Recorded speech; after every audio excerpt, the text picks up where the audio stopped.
সাকিব আল হাসানের প্রতিবাদে আইসিসি থেকে নিষিদ্ধ হতে পারত পুরো বাংলাদেশ ক্রিকেট দল, পেতে হতো কড়া শাস্তিও। 2018 সালের নিদাহাস ট্রফির কথা মনে হলে ফাইনালে ভারতের বিপক্ষে হারের কথা মনে পড়ে যায় কোটি কোটি ক্রিকেট প্রেমীর। শেষ বলের থ্রিলারে সেদিন বাংলাদেশকে হারিয়ে শিরোপা জিতেছিল ভারত। তবে তার আগে এই ফাইনাল পর্যন্ত যেতে বাংলাদেশকে এক প্রকার যুদ্ধই করতে হয়েছিল শ্রীলঙ্কার বিপক্ষে। লঙ্কানদের বিপক্ষে সেই ম্যাচ জিতলেও সাকিবের প্রতিবাদে সেদিন নিষিদ্ধই হয়ে যাচ্ছিল বাংলাদেশ ক্রিকেট দল। ফাইনালের আগে সেই ম্যাচে যে জিতবে সেই খেলবে ভারতের সাথে মহাগুরুত্বপূর্ণ ফাইনাল। অলিখিত সেই সেমিফাইনালে শুরুতে ব্যাট করতে নেমে শ্রীলঙ্কা 20 ওভারে 7 উইকেট হারিয়ে স্কোরবোর্ডে জমা করে 159 রান। 60 রানের লক্ষ্যে ব্যাট করতে নেমে অসাধারণ খেলতে থাকা বাংলাদেশের শেষ ওভারে প্রয়োজন হয় 12 রান, হাতে 3 উইকেট। ঘটনার শুরু ঠিক সেখান থেকেই। ব্যাটিংয়ে তখন সাইলেন্ট কিলার মাহমুদুল্লাহ ও মুস্তাফিজুর রহমান এবং বোলিংয়ে ইসুরু উদানা। স্ট্রাইকে মুস্তাফিজ থাকায় বাউন্সার দিয়ে ডট খেলান উদানা। ফিজ ও মাহমুদুল্লাহ ওয়াইডের আবেদন করলে ফিল্ড আম্পায়ার নাকচ করে দেন, কিন্তু টিভি রিপ্লেতে দেখা যায় বল ফিজের মাথার উপর দিয়ে গিয়েছে। পরের বলে আবারও একই রকম বাউন্সার এবং কিপারের হাত থেকে 22 রান নিতে গিয়ে নন স্ট্রাইকে মুস্তাফিজ রান আউট হন। মাহমুদুল্লাহ আবারও ওয়াইডের আবেদন করলে আম্পায়ার ওয়াইড তো দূরের কথা, এমনকি বোলারকে বাউন্সারের সংকেতটাও দেননি।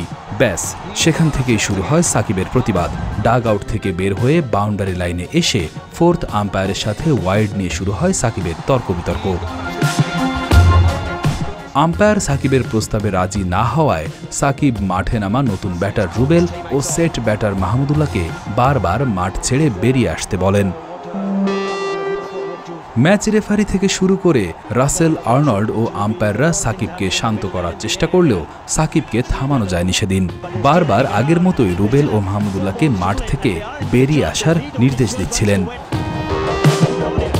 সেদিন সাকিবের কথায় মাহমুদুল্লাহ ও রুবেল মাঠ থেকে বাউন্ডারি লাইন অতিক্রম করলেই আইসিসির কাছ থেকে সাময়িক নিষিদ্ধ হওয়ার প্রবল সম্ভাবনা ছিল বাংলাদেশের। সাকিব ও বাংলাদেশের ক্রিকেট প্রেমীদের কাছে সেটা সাকিবের প্রতিবাদী আচরণ হলেও আইসিসির কাছে তা হতো অপরাধ।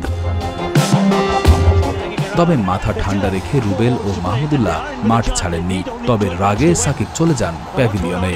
পরিস্থিতি স্বাভাবিক হলে খেলা শুরু হয়। 4 বলে দরকার 12 রান, স্ট্রাইকে মাহমুদুল্লাহ।